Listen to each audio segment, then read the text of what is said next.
The FBI says that these girls were on their way to Syria, recruited by ISIS. Friends of the girls in the Cherry Creek School District noticed concerning tweets, alerted the district, and the district then called the home of the girls. That resulted in a search, and the district believes the FBI became involved just in time. They are devoted to their cause. They believe they are anointed by their God, and they have no doubt that killing someone as publicly and brutally as possible will change the world, including their own countries, their friends, their family, the innocents. We have to come to some hard conclusion about stopping homegrown terrorists. Let's welcome to MidPoint the president and founder of the American Islamic Forum for Democracy and the author of A Battle for the Soul of Islam, also a former lieutenant commander in the U.S. Navy. Dr. Zuhdi Jasser joins us today. Doctor, thank you so much for being here today. It's great to be with you. Thanks for having me. My pleasure. Doctor, we see a soundbite coming into this segment that talks about 15-year-old girls in Colorado who are leaving to join ISIS. We hear stories almost every day about the possibility of someone being a homegrown terrorist, and now they are facing this in Canada as well, somebody they knew to be a potential danger to citizens. Are we simply doing enough of a good job? Are we doing enough to try and find them, to understand them, and to root them out before they kill somebody? We are not even close to doing enough. Why? Because the Muslim community has really not been engaged in countering the ideology that creates these monsters. We are still doing a whack-a-mole program where we're dealing with that final step, where right before they are going to commit an act of violence or join ISIS as active members, that's when we find them, and really Homeland Security is doing that.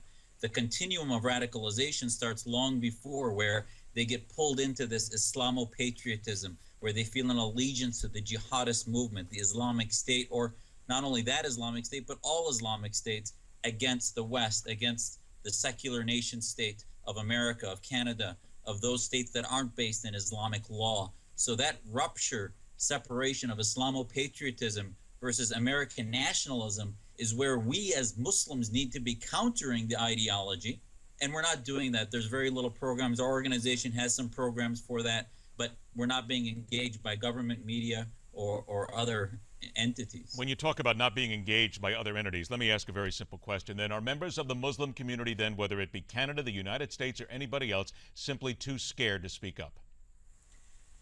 Well, certainly there's some fear, but compare that to what our families are suffering in Syria and Egypt and elsewhere. I mean, that's nonsense. We have a responsibility to protect our country. And the only way to do that right now, the narrative is, well, the problem's terrorism. It's about violence, and it's combating violent extremism, whatever that means. We need to actually counter it much earlier, is that we have to have programs. Our Muslim Liberty Project is about countering Islamism, which is really the Cold War of the 21st century, is political Islam. And unfortunately, nobody wants to talk about the real problem. It's sort of like trying to counter drunk driving and ignoring the alcoholism, which is political Islam and this ideology. And too many of our leadership, it's not only fear, too many of the leaders in our community are actually apologists and part of this brotherhood network, the Islamists, that really believe the Islamic State is supreme. Who's part of, excuse me just a moment, I have to ask this, who's part of the, who's making these apologies then? Well, the apologies, let me give you an example. There was a letter to Baghdadi written by so-called moderates. It's lettertobaghdadi.com, the head of ISIS. They told him, well, your jihad is wrong, your the method of what you're doing, but the caliphate is necessary for Muslims, but we have to do it right in a moderate, democratic way. Well, I, as an American, find that abhorrent. There's no moderate way to do an Islamic theocratic state. So these are imams of major mosques, the Islamic Society of North America, the Council on American Islamic Relations. These are offshoots of the Muslim Brotherhood Network from the 60s and 70s that the Holy Land Foundation trial said is part of the Islamist movement.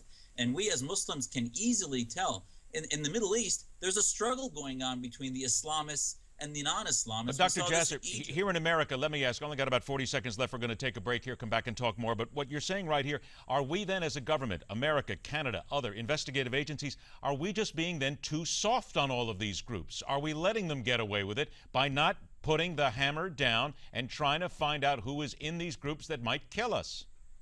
Absolutely. We're too soft. We're not lighting a fire under the feet of Muslims to say you have to counter this ideology, and we're giving them a pass. And the president's giving speeches saying, well, they're just not Islamic. Well, we can't have the debate if they say we're not Islamic, and we need to have that debate. All right, now we're going to have that debate on a little bit more here because we're going to take a break. After the break, we'll talk about all that, plus how Canada is dealing with terrorism on their ground and putting together the fight with America, because obviously what happens in each country now is going to affect each other in this fight against homegrown and other radicalized terrorists.